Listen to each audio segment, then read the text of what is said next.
hear people, or I see my neighbors, or seeing people that are so frustrated that they can't get things to grow, or that they're the learning curve feels really steep. And so I think that in this group we have more conditioned gardeners. I call us high functioning gardeners, and so how can we share some of these tips and try to encourage other people, because I know we all get a lot out of it, and I want others to too. So much good stuff to learn. We want to be able to identify invasive species, create habitat for maybe, in my case, birds, pollinators, wildlife, controlling weeds. That goes along in that invasive species realm. But this picture I have on the right, I guess those of you with your cameras on, do you recognize this plant? Do you know it? It's a little fuzzy seedling there, tiny little fuzzy seedling. And it's my favorite plant. So we can go ahead and assume that it's not a weed. But one of the things to think about whenever we get a picture and somebody says, oh, you're a plant person, what plant is this? We need to really know, where was it? When was the photo taken? So this photo was taken in late winter up at Elephant Butte Lake. And this is what it turns into. Oops. Yeah, this is my favorite. This is the desert marigold. So if you are trying to weed your yard and you think, oh, I found a weed, you might be taking out something that could be this beautiful and this easy to grow. And then also, we really want to not just keep this information to ourselves, but help others grow plants more sustainably and help others make better decisions about which are the weeds and which aren't. And then I have another slide showing this comparison of this life cycle of the desert marigold. A major reason that botany is useful is that so many pests and pathogens are species specific. So you might see an insect and wonder, is this gonna like kill all the trees in our neighborhood? Well, in order to find out what the pest is, you might need to know what the tree is, but also once you know what the tree is, maybe you can find out, oh, that's not a pest for this tree at all, and it's not something to really worry about. Have y'all seen this insect before? This is the adult locust borers, and they're mating in the picture that I got up at the, this was at the Santa Fe Opera House doing a site visit with the surrounding gardens. It was a beautiful site visit. So this photo and the caption are from one of the resources I want to share with you. This is a booklet that's available online. And I think I might be able to put this, how can I do this? I don't have it together maybe to put these in the chat, but I'll share my email address at the end. And if you want these slides, each of these is a live link to go get the resource yourself. So this is a booklet that's on pests in New Mexico and how to care for them in this more holistic approach. So there's two versions of it, a PDF version and a web-based version, and I recommend it. It's one of those things where knowing what kind of tree it is can really help you make decisions about pests. Another example of that is with the pinon meal scale. So I looked it up again to confirm today that this pest only attacks pinon trees. So if you have this pest on a pinon and you have another pine tree that may be closely related nearby, you don't need to worry as much. But if you didn't know that, you might go ahead and unnecessarily worry about the other tree. Just another example of why plants are beautiful. These are the golden currants down in the bosque. I live here in Las Lunas, so I've been tracking them through the years, and you can see the beautiful color change. So sometimes when, like that middle picture, when you go into the bosque by the river and see this bright red, you can guess that that's my favorite shrub, the golden currant. It changes colors beautifully and also produces edible berries that are black. And then some plants that we all know really well, like roses. So roses are in the Rosaceae family, and Apache plume is another plant that is a native plant in New Mexico that is in that same family. So the more you get to know these plants that you see and like or don't like, the more you can find how they're similar or different from other plants that are closely related. So a little bit about me and my program. I'm with New Mexico State University's Cooperative Extension, and we are a land-grant university. We have extension programs in all 33 counties across the state. And we also have these 12 ag science centers. They are research farms. And so I get to work at one of the research farms here in Las Lunas. It's a 200+ acre farm. We have all kinds of fruit trees and tomato studies and lots of alfalfa and grapes and pumpkins and pollinator gardens. It's really a fun place to work. So we have extension agents in the counties, and then we have statewide specialists. And so that's my position. I'm a specialist, and my program is the Extension Horticulture Program. And so this is how you can email me, find me. I'll put this in the chat. Let's see if I can do that. Chat. Yeah, so my email, oh, maybe not, is, I gotta spell it right, desertblooms@nmsu.edu. So now you can have that. But you can also follow me on social media. That's at NM Desert Blooms. I do extension education programs, and then also have a research program.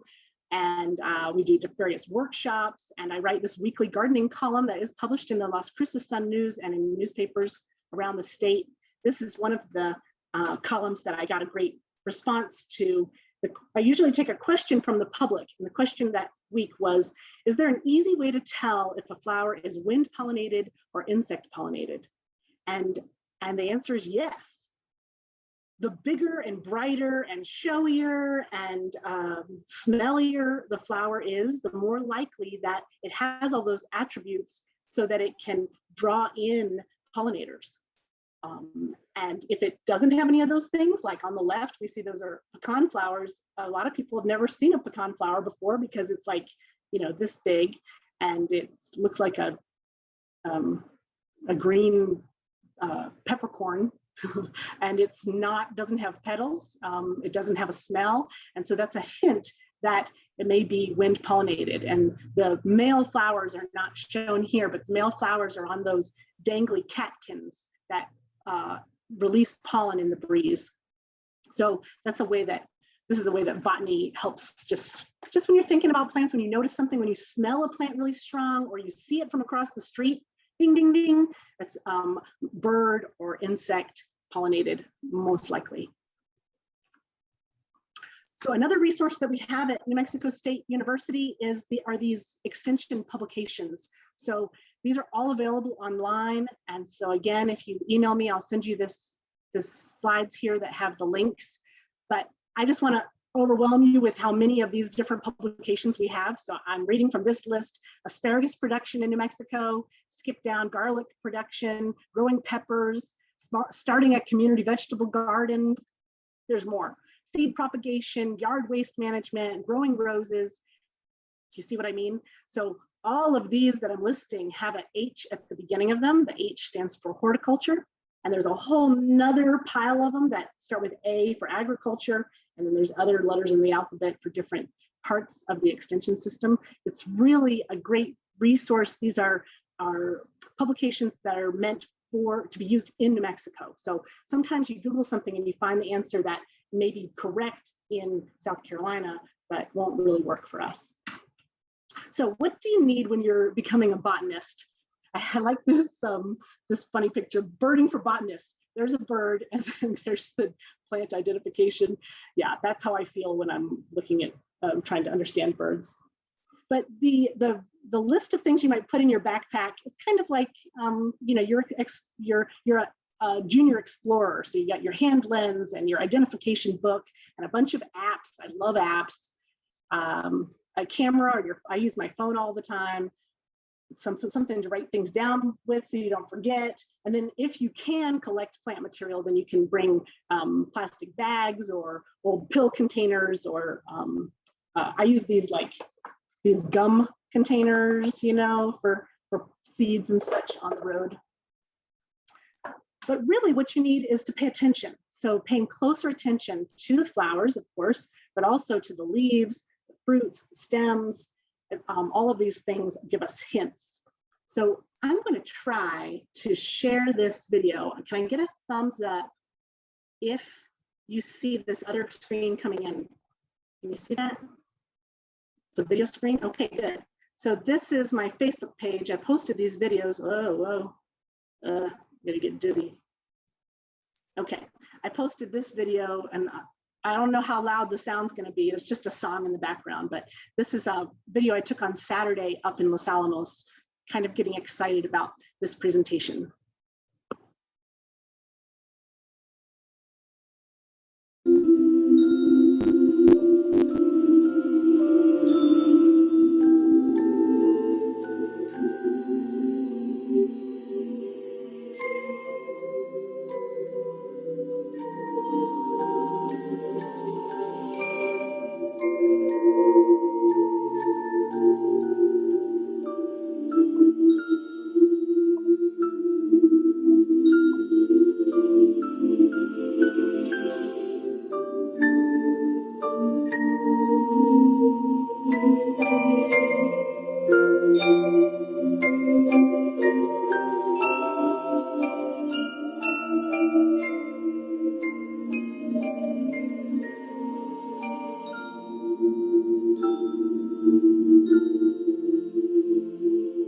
There's one more. This one is more specific to this class because this one gets into how important it can be to look closer at leaves. You think a lot of times, especially in a garden like this that has incredible flowers, that the flowers are what's going to help you make the identification possible, but leaves can also be great. We're in the Penstemon Gardens at the Los Alamos Nature Center. You can use flowers to help identify plants, but you can also look closer and look at different types of leaves. In this garden, there are over 200 species of penstemons, and each has a different bloom and a different leaf. Sometimes very different. If you're identifying a plant that doesn't have a flower, spend the time to look closer at leaves and stems and the growth habit to help with ID. All right. I think that came across pretty well. It was struggling on how to share. What's the best way to share a video like that? But yeah, I really think slowing down and paying more attention is going to be the biggest steps. So if you or somebody you know is wanting to learn more, you really have to slow down. So the growth habit is really important, where it's growing. There's all kinds of recommended wonderful books to use.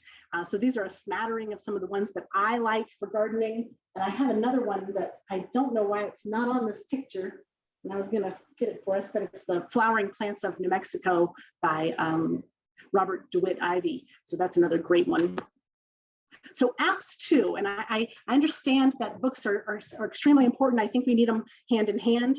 And so I will talk a little bit more about the apps that I love. This book is interesting because it's called Insects and Diseases of Woody Plants in Colorado. And it's by Colorado State University Extension, the entomologist up there that just retired. But remember we were talking about the reason to study botany is because so many pests are specific to different species. Well, in the back of this book is a key. And if you know the genus of the tree or your woody plant that you're looking at, you can key out the probable problem. And so this is kind of small, but I have an example for you here. So in the oak section in the back of the book, the way that this author has described the different possible problems, the first one there is affecting leaves. So is what you're seeing affecting the leaves? And if so, are the leaves chewed? Are they tied together with silk and chewed? Are they blistered, etc.?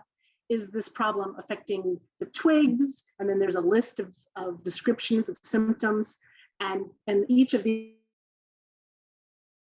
sound really quickly. But if you didn't know that it's an oak, then how are you gonna, you see blistering on leaves, but you have to really work so much harder to find out the answer. Okay, getting started. So taking photos and using an app like iNaturalist. Any of you use iNaturalist on a regular basis? Okay, a couple of you. So I had a hard time getting started with it because you do have to have an account, even though it's free. But the nice thing about this app is that when you take a picture and you post it, you upload the picture into the app, it asks you for the location. And then you can, have a little fun with the map and zoom in and make the area bigger. And then when it gives you the lists of probable matches, it tells you if they picked a certain match because it's been already identified in your area. And so that's exciting because you can see that somebody else, maybe this exact same tree on the nature trail, and they also had a hard time knowing what this tree was. And like in this together, it's got this community feel to it. So I'm a big fan of iNaturalist. Also, remember last summer we had such a scary, terrible event with migratory birds dying. And so I'm sorry to bring that up again, but there are a bunch of great ways that people have been able to use something like iNaturalist. It's not just for plants, also identifies birds and insects. And so they were able to set up like a subcategory so they could look at some of the migratory bird issues that last summer using that data. So I wrote a column about the apps that I like, and so you can go find it online on my blog, and a couple others. Each one has its pros and cons. I recommend any that you have to pay for, so don't worry about that. But I find that I want to use all three every time. So the three favorites of mine, Picture This, iNaturalist, and PlantNet.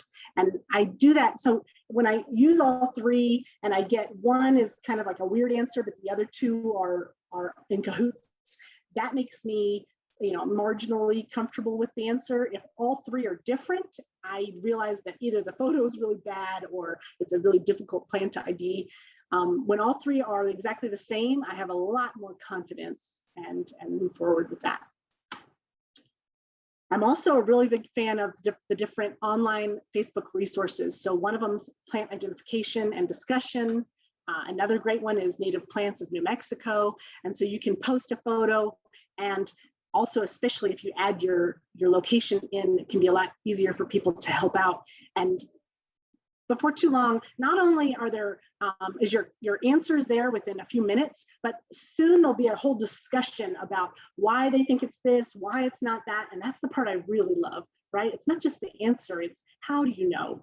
That's interesting to me. So if we did the really long version of the class, we get into taxonomy and science of naming plants systematically. The point here for me is that there is a system in place, and it can be helpful if you know what to look for and what to identify from different plants. So as you get to know a couple, you'll be able to compare. For example, with those examples I gave of the rose family, Apache plume and the rose bush. So there is a lot of diversity in North America in plant families and in genera. Genera is the plural of genus, and species. It says here over 20,000 species of plants in North America, and species is singular and plural. So we use this system, and you remember this from school: kingdom, phylum, class, order, family, genus, species. And so for each of these, there's a corresponding name that's been defined. So we're in the plant kingdom. And then if you scroll down and you go into the genus and species, this plant that we all recognize in the corner, this is poinsettia. And you can see that the genus is Euphorbia and the species is Pulcherima. So Euphorbia, in the correct way to write botanical names is that the genus is capitalized. That's why Euphorbia is capitalized there. And the species has a lowercase p, Pulcherima. And then together, both of those are the botanical name or the scientific name, and they are both italicized when they're written in print, or they can also be underlined to help you identify which are the other possible names or common names versus the formal names for these plants. And there's pros and cons of common names and botanical names. And Pulcherima means beautiful. Okay, so question. We just learned about the proper format for proper scientific nomenclature of plants. What about our state tree, the pinon?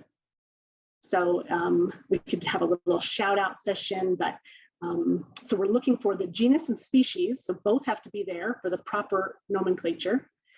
And they're in the genus Pinus, so that's the capital P, and the lowercase for the edulis, the species name, and both together are italicized. So that's A. That's the correct answer for that one. All right, so that's all I'm going to say about nomenclature. I do think it's important that we know what the rules are, even if we decide not to use them. I do prefer that we use them, and I understand the importance of it. And I also get it why some people are frustrated and don't want to, you know, it's hard to commit to something of learning so much extra on top of the common name. All right, so when you see a plant like this, what do you first think of? Like, what are you going to, you know, mentally, what do you go to next, or how do you even start? And this, to me, you know, a lot of us know this is a grass, and so that's exciting and important and not, you know, a small feat. But how do we know that? And how do you know, somebody who doesn't know that grasses look like this, how do they figure that out the first time? So there's some hints to know the difference between what we're calling, in this case, these are grasses. They're a type of monocot, and other plants are called dicots. So I took out the slides describing angiosperms versus gymnosperm before this, but for now we're talking about this whole group of plants. And you think about it as like a filing cabinet. There's these ways that you can break it down further and further as you get more specific. But in the group of all flowering plants, there are two big groups. One is monocots and the other are dicots. So in this little diagram here, we have monocots on the top and dicots on the bottom. And the first example differentiating between them is that the embryo, and there's a line pointing to the embryo, so that the portion that's within the seed before the plant sprouts, it either has one true leaf or it has two. And so that true leaf is called the cotyledon. So one cotyledon would be a monocot, or two cotyledons is a dicot. So that's one differentiation when you're looking at plants. So the reason this is important is if you put out a bunch of sunflower seeds, and sunflowers are dicots, and we know that because if you buy sunflower sprouts from the market, you know, it's got like ding, two little leaves. That's a sprout. So that's the hint there. But if you put out a bunch of sunflower seeds and everything that comes up is just one stick coming up, one leaf coming up, that's the clue that maybe you planted the right kind of seed, but you're watering and now you're getting a bunch of grasses coming up. So that's where you might use this information. And then there's the veination, so the veins through the leaf and the shape, the direction of the veins and how they're aligned within the leaf. So in monocots, they tend to be parallel, and in dicots tend to be net-like. So I have this picture. This is a fiddle leaf fig. It's in all of my little home experiments because it's just sitting right here so handy. And I have this demonstration, but I think I'm going to have to make my, go out of my shared screen in order for you to see it. I'm going to try it and see if, because I know I'm real small, like on the side of your screen, but I took off one of the uglier leaves. Sorry about that, to demonstrate here. So you can see here that you have leaves, and you might look at this and think, oh, this vein is parallel to this vein. So is this a monocot? But it's not. If you zoom out and you look at this midrib vein, or it's on the underside, it's even more bumpy pronounced. So you have this midrib, and then you can see that it's more net-like. But if you were to look closer, like I have in my picture, I'm going to try this with a flashlight behind it to try to show you. The veination is really cool, right? It's really intricate. They're going in different directions, and then you can actually. Sometimes I can get it. If I had not the shared screen, maybe I could show you the individual cells within the leaf. So before we started today, I went out into my yard and I got some other examples. This is a iris leaf that had some damage, so I thought it was expendable, for science. So here's one that is, you can test it to see, is it net-like venation or parallel? And if I rip it, the way that it's ripping like this is a hint that this is the parallel venation. And sure enough, irises are monocots. Here's another example. So you might, I just Googled this image earlier, a banana tree with broken leaves caused by the wind. So is this a dicot or a monocot? And just that frayed look of those leaves is your hint. So because you can see that those leaves really ripped, and I actually have a little dwarf banana as a houseplant. So I have this leaf here. So I took the leaf that was already looking bad, and we can rip it. Oops, do you see that?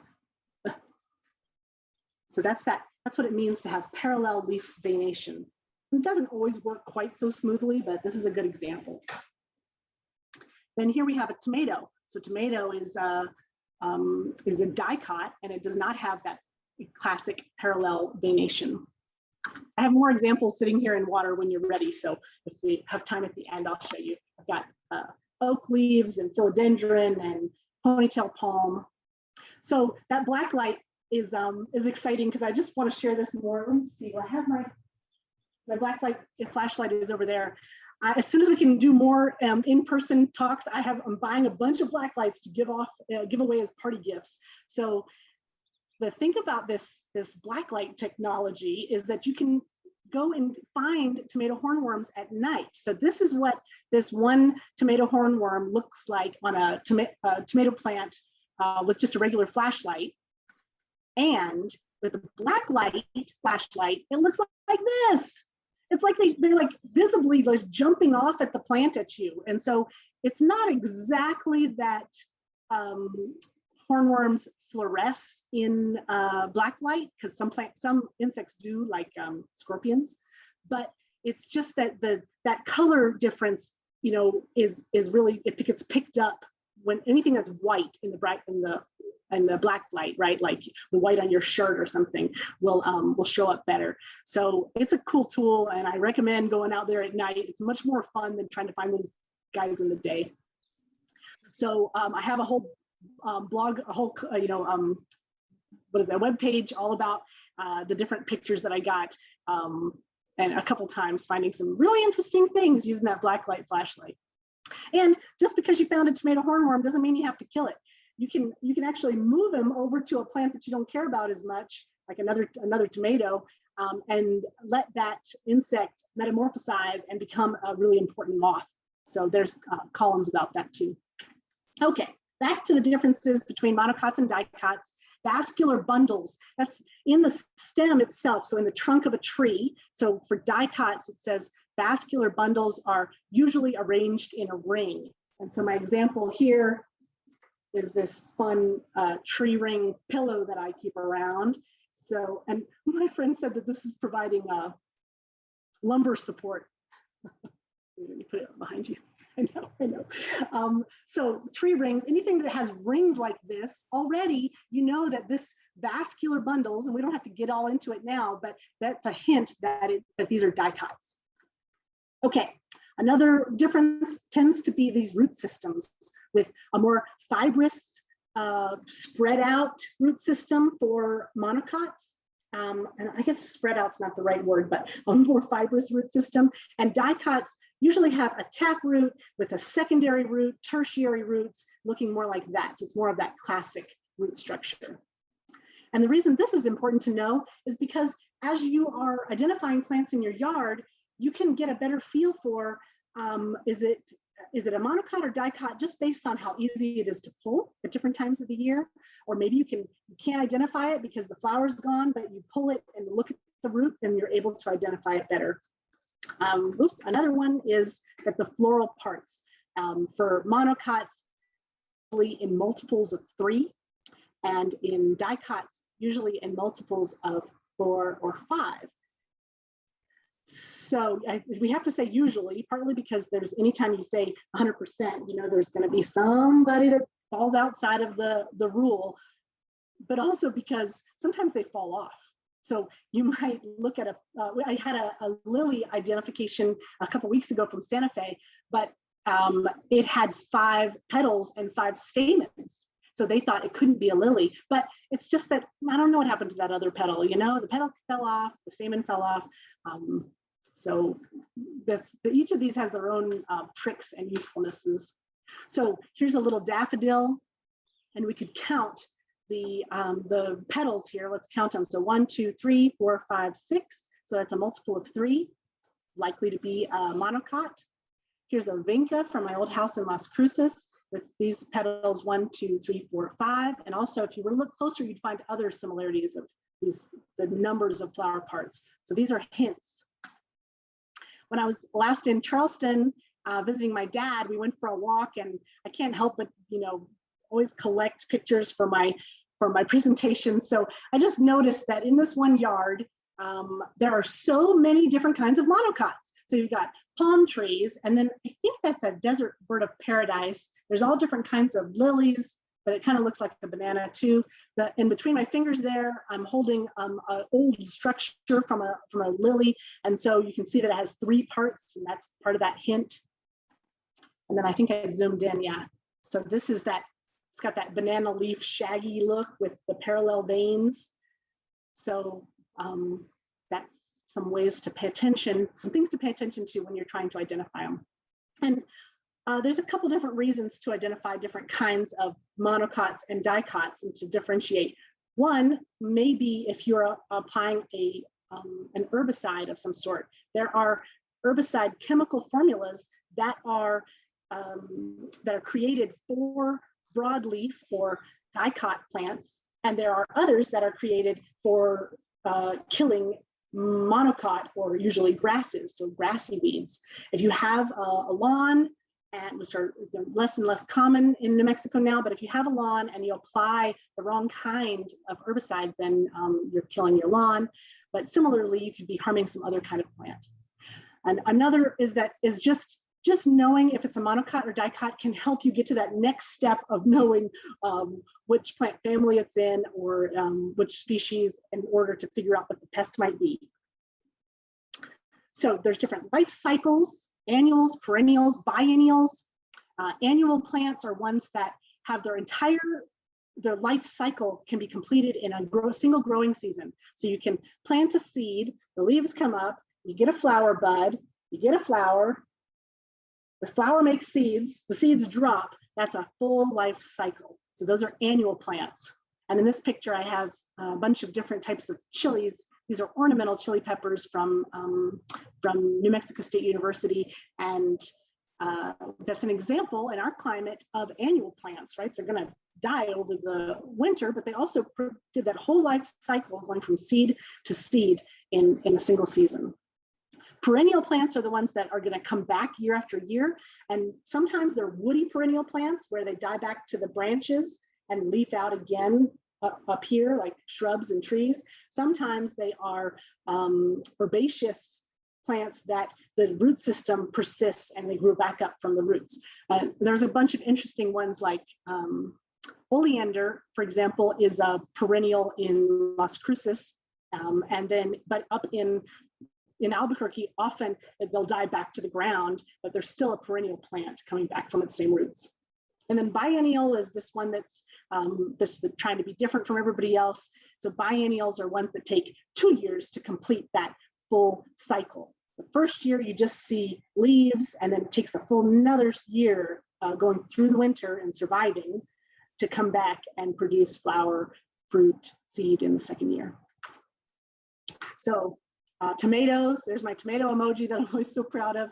That tomatoes are examples of annuals in our climate. And then sunflowers in my front yard.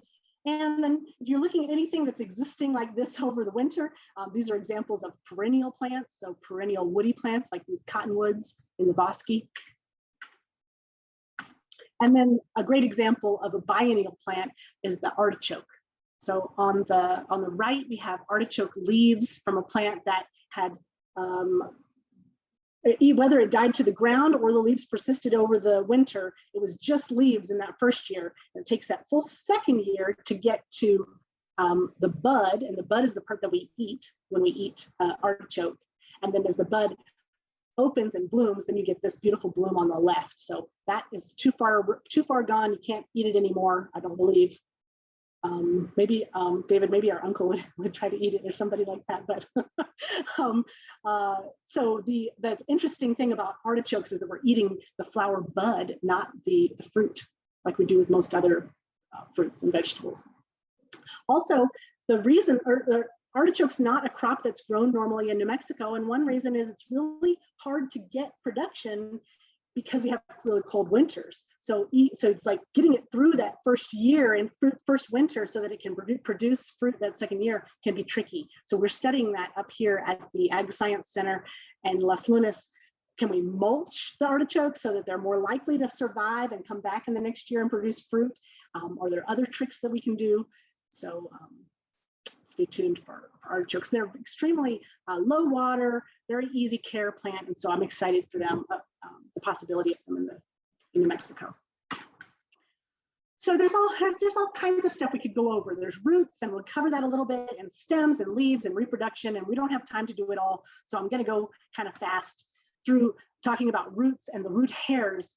Root hairs are so important because that's where the water and nutrients that are dissolved in the water are drawn up.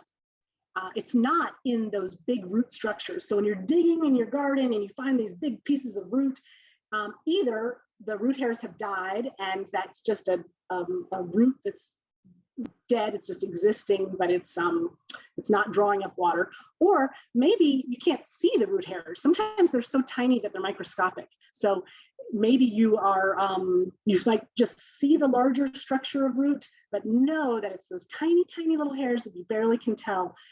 Those are the ones that are doing all the work. So roots need oxygen to absorb things. Roots do not grow to water, they grow in moist soil. And then both of these things are why compacted soils are so bad for plants, because they don't have enough oxygen and water can't percolate through them.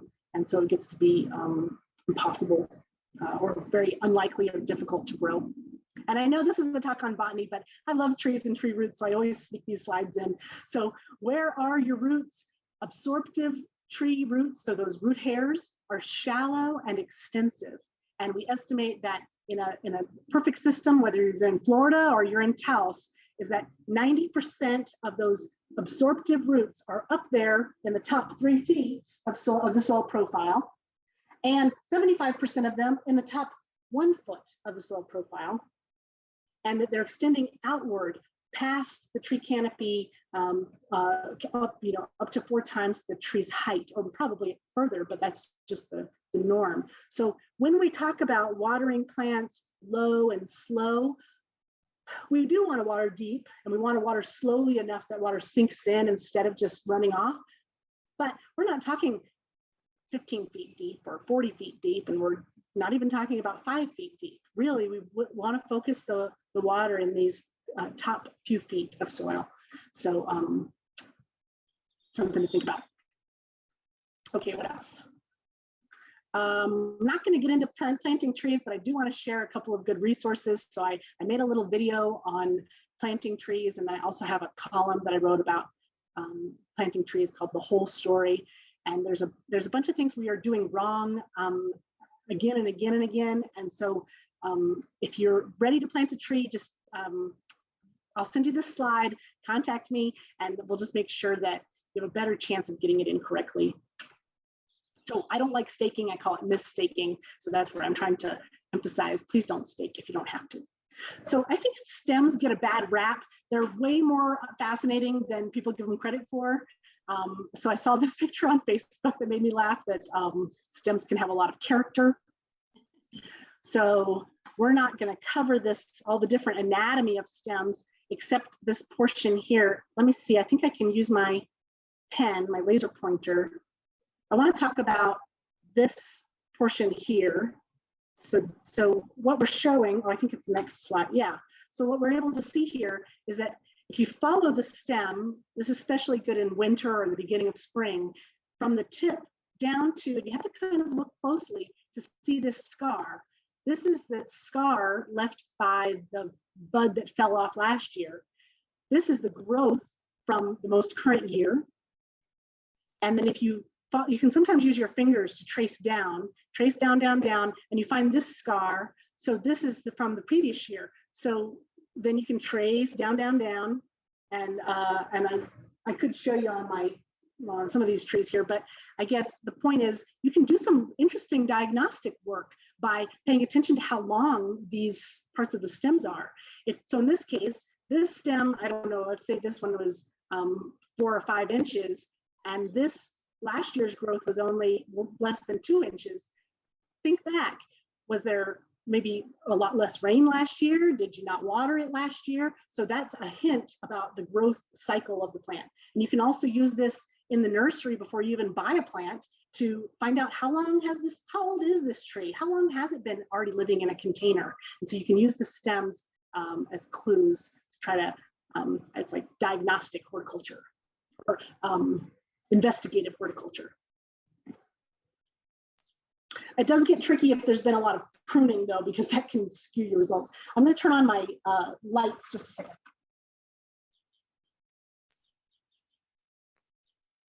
It's like the lighting gets funny. There we go. All right, so there's all kinds of cool stuff to talk about trees too. So with plant anatomy, the different layers of bark are fascinating, and the important components, the phloem and xylem, are the vascular, just like veins in our body. They're carrying nutrients and water through the plant.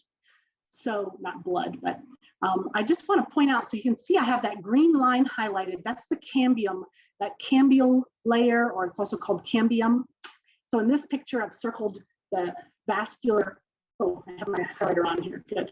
This vascular cambium is highlighted here. It's this really thin layer in between, another example, in between the xylem that has the rings and the bark is this really thin layer in here that's called the cambium.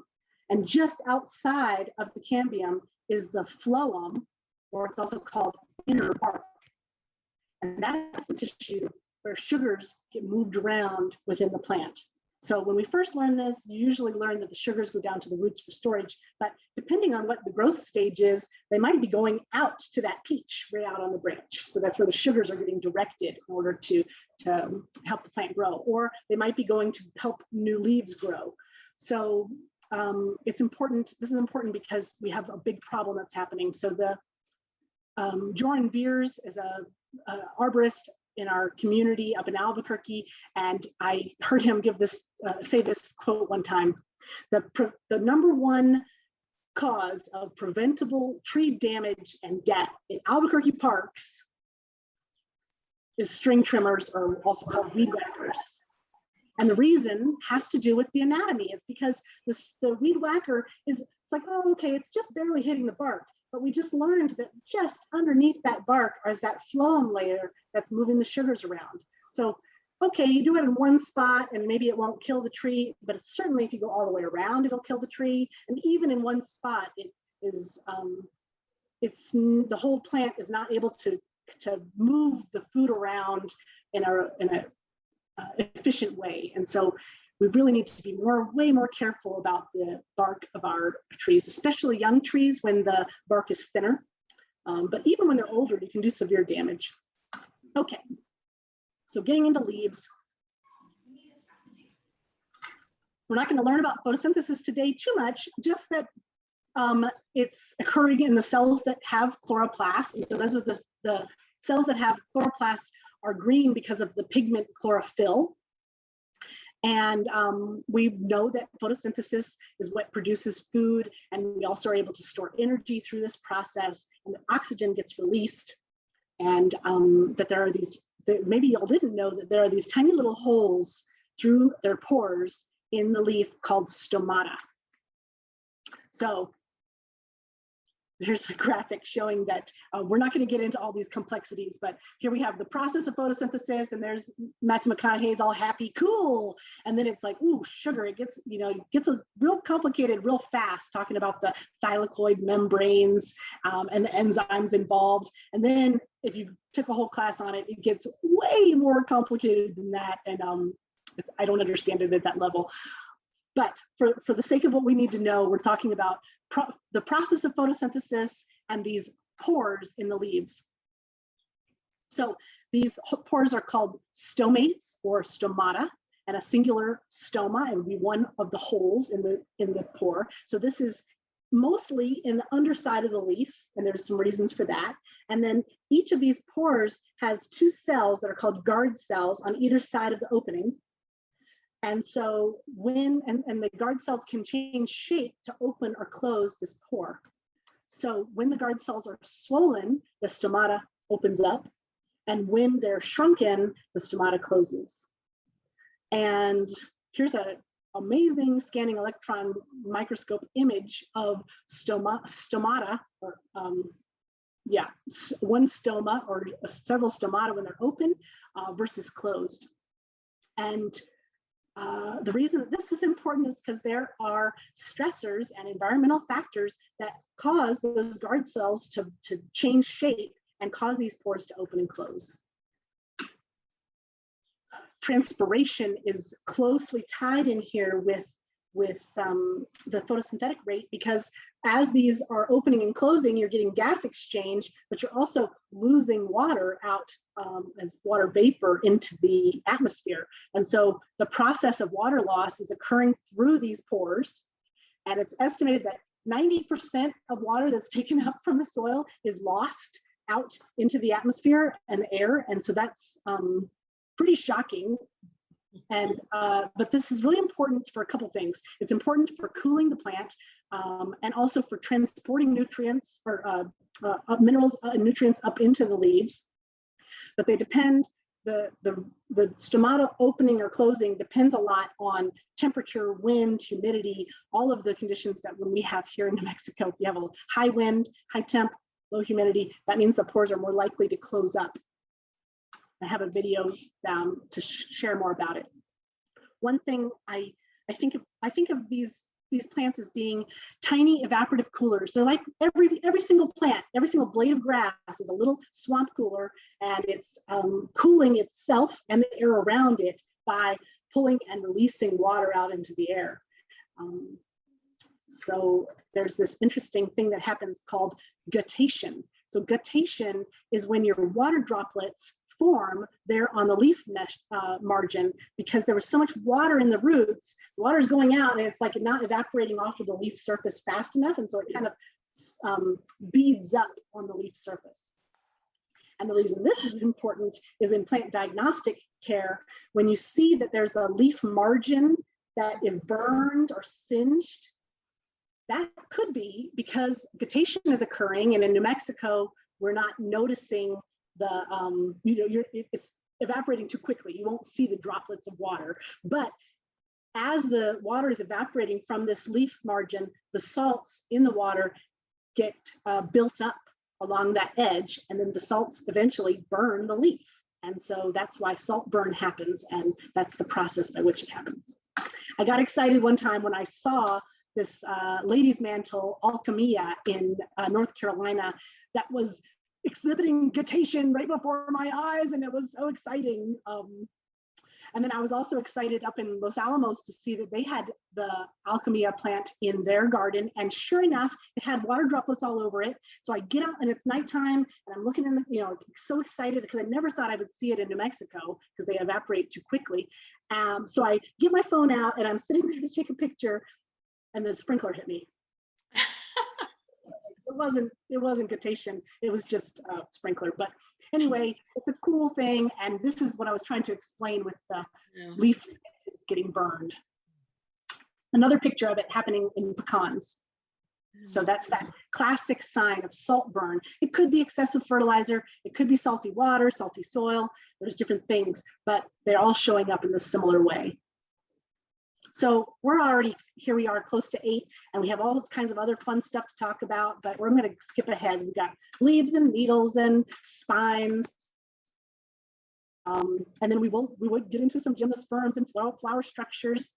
These pictures I took all in one garden up in Albuquerque last year. The Parade of Gardens is this coming weekend. It's on Sunday, and I'm not going to be able to attend, but 2 years ago, I hosted I got to be the host at one of the properties, and I took these pictures there. So Bracts are a floral structure that are just underneath the flower. And so the bracts are modified leaves that can hold the color a lot longer than petals do. So if you're noticing that, like a poinsettia, the color is lasting for weeks, ding, ding, ding, it's not a flower that's colorful, it's the bract that is colorful. Other examples are with these other euphorbias, the crown of thorns. Another example here is the bougainvillea. So flowering terminology, we already did some of these things, monaishi, daiishi, that gets fascinating real quick too. Beautiful plants, tree identification. So these are little tidbits of what you would get in the Master Gardener talk. So talking about leaf arrangement for ID, I'm sorry to do this, but here we go. An example of the opposite leaf arrangement in box elders.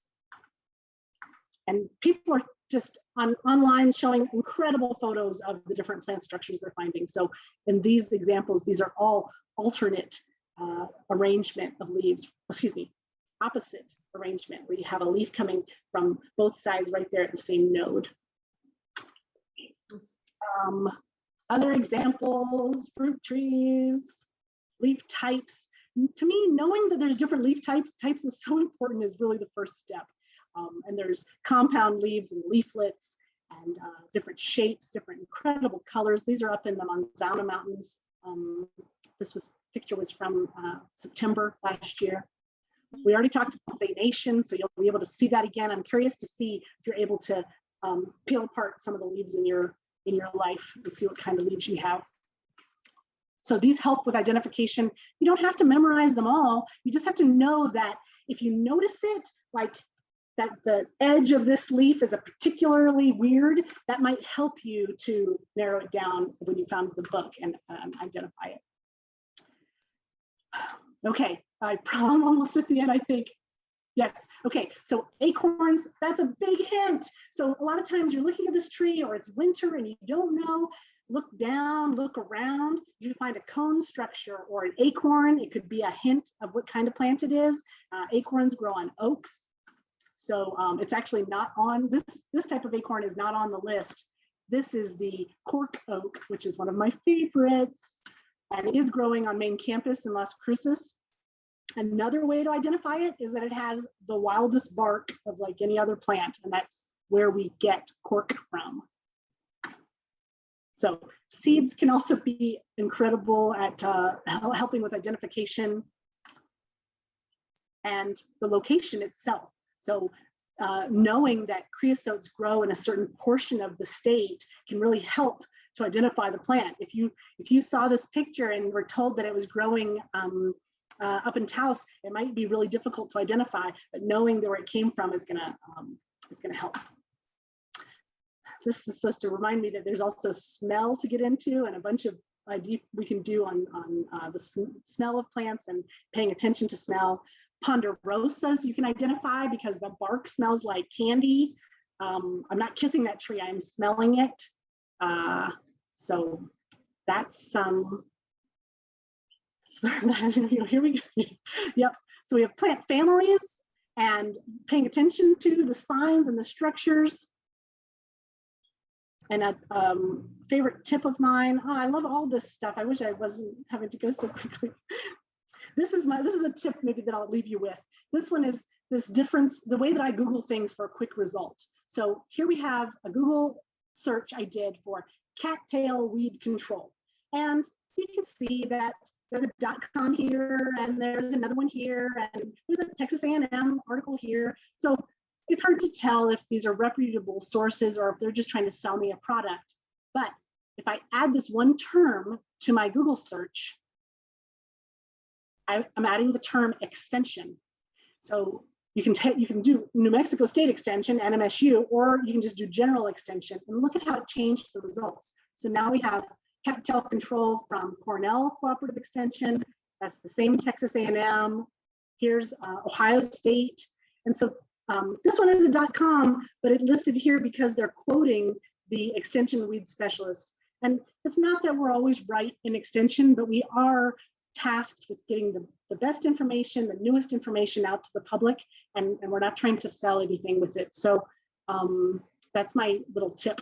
And you can also type in EDU in your search term and you'll get more academic responses. That's a tip for doing Google searches. But in my example here, I don't have time to read somebody's thesis on cattail control. I just want the extension answer. And so that's the tip for you. So remember, you don't have to be good at gardening for gardening to be good for you. And also a master gardener taught me this: the best gardeners have killed the most plants. So with that, that's the end of the presentation, and thank you so much for participating.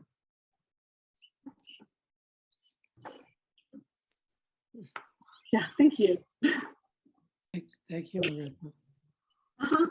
So I will put this information in the chat and take us off of screen share for a minute, but I'm happy to go back, and I'm not sure how much, if we have questions or if you'd like to go back to anything that I sped through too fast.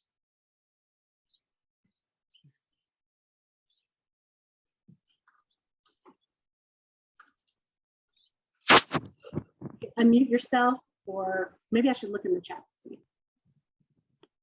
Okay, so somebody said you couldn't see that. Is that where I was trying to show this trick? Maybe. I have another example here. All right, so oh sugar, now it's wet. Let's see if it works. Okay, so here's a bur oak leaf.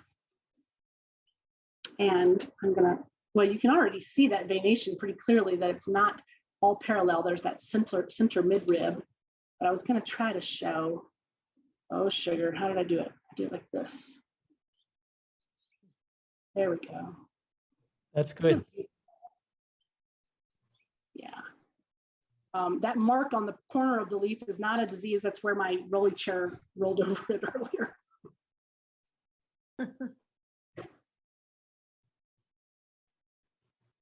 Okay. Oh yeah, ripping the iris leaf. Yeah, I might have lost that one already, but here's another ponytail palm. So you take your leaf, yeah, and then you go. So monocot, just be a safe guess. What else do I have to show off?